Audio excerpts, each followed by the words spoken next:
আসসালামু আলাইকুম রহমতুল্লাহি বরকাতুহ। শুরু করছি পরম করুণাময় আল্লাহর নামে। আরও একটি ভালো দিন শুরু করতে পেরে আল্লাহর কাছে শুকরিয়া। বন্ধুরা, গত 1 মাস আগে একটা ভিডিও দিয়েছিলাম, 1 মিনিট 20 সেকেন্ডের, সম্ভবত ছোট্ট একটা আপডেট। এইখানে আমরা সম্রাট বেকারির পাশে যে বর্ধিত অফিস, শোরুম এবং ভাজা পোড়ার জন্য একটা শেড আর আমাদের লেবারদের জন্য শেড, এটা করার জন্য কিন্তু আর্থিক সংকটের কারণে কাজ বন্ধ রাখতে হয়েছে। এখন ওই যে মাটি কেটে রাখছি এই পর্যন্তই আর কি। মাটিটা এতটা মাটি না কাটা লাগলে হয়তো বা শেডটা করে ফেলতে পারতাম। আরও একটা কারণ ছিল, সেটা হচ্ছে এই দিকটা এইগুলা এই ডোবা জায়গায় পানি ছিল, আমাদের মাল আনা নেওয়া করা সমস্যা।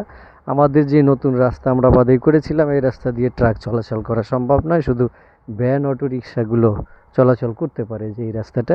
এই জন্য আমরা আর ওই ইটা আনতে পারিনি, এই জন্য আমাদের অফিস এবং শোরুমের কাজও ধরতে পারিনি।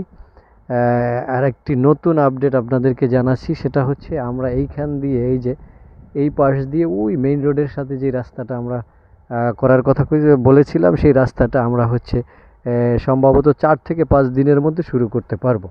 4-5 দিন লেট হওয়ার কারণ হচ্ছে এই দিকে আপনারা লক্ষ্য করলে দেখবেন একটা ভেকু কাজ করতেছে, আমাদের ওই ভেকুটাই, এই ভেকুটা দিয়ে আমরা কাজ করব। এইটা হচ্ছে সামনে এই যে রাস্তা, এই রাস্তার কাজ ধরবে, এই রাস্তা পাকা করব। আর এই রাস্তার ওইখানে একটা খাল রয়েছে, এই খালের উপরে ব্রিজ করব। এখন ওইটা বাদ দেওয়া হচ্ছে, বাঁধটা কমপ্লিট করার পরে কাজ করব আর কি। কাজ করে ওখানে ব্রিজটা করব। এখন ওইখানে হয়তো 5-7 দিন যাই লাগে, এই যে ভেকুর কাজ শেষ হওয়ার জন্য।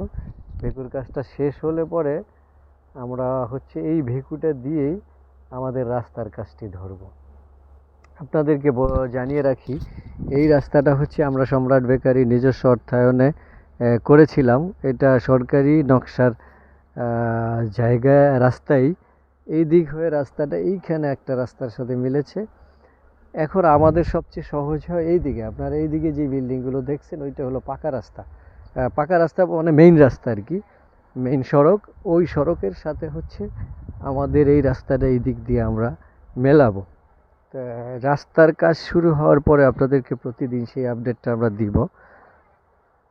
আর আমাদেরকে একটু সাপোর্ট করবেন, যদি ভালো লাগে ভিডিওটা একটু শেয়ার করবেন, চ্যানেলটা একটু সাবস্ক্রাইব করে রাখবেন, আমাদের আপডেট ভিডিওগুলো পেয়ে যাবেন। আর বেকারি সংক্রান্ত টুকিটাকি কাজগুলো আমি ভিডিওতে আপলোড দিব। এখনও আমাদের অনেক কিছু কাজ বাকি রয়েছে, এখন আমরা হাতে কাজ করতেছি। এইদিকে আমাদের এই যে কাজ করার টেবিল, আমরা সবসময় পরিষ্কার পরিচ্ছন্নতা মেনটেন করি। এখন একটা লোকাল বেকারি এইভাবে এত পরিষ্কার পরিচ্ছন্ন আপনারা দেখেছেন কিনা আমরা জানি না। হ্যাঁ, এইটা আমাদের বেকারির ভিতরটা, এই আমাদের বেকারির চুলাটা। আমরা কাঠের চুল্লিতে এই রুটি এবং বিস্কুটগুলো আমরা তৈরি করে থাকি। দেখেন আমাদের এই যে আমরা প্রত্যেক দিন ডিটারজেন্ট দিয়ে আমরা ফ্লোরটাকে ওয়াশ করি। হ্যাঁ, আমরা পরিষ্কার পরিচ্ছন্নতাটাকে খুব ভালোভাবেই আমরা করতেছি। আমাদের টোটালি এই যে দেখেন পুরা ফ্যাক্টরিটা আমরা সিসি ক্যামেরার আওতায় রেখেছি। এই যে এইদিকে সিসি ক্যামেরা, এইদিকে সিসি ক্যামেরা আছে, এই যে এইদিকে সিসি ক্যামেরা লাগানো। আমি সাধারণত এই সিসি ক্যামেরাগুলো দেখে এখানে ভুল ভ্রান্তি কী হয়, এগুলা আমাদের কর্মচারীদেরকে, আমাদের লোকজনদেরকে আমি ভুলগুলো বাতলে দিই এবং সংশোধন করার চেষ্টা করি।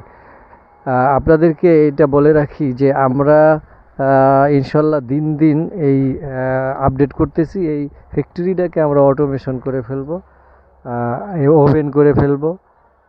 সব কিছু মিলে আমরা এগিয়ে যেতে চাই। এই বিশাল জায়গাটা আমরা ফ্যাক্টরির আন্ডারে নিয়েছি, এখান থেকে প্রায় 50% জায়গা।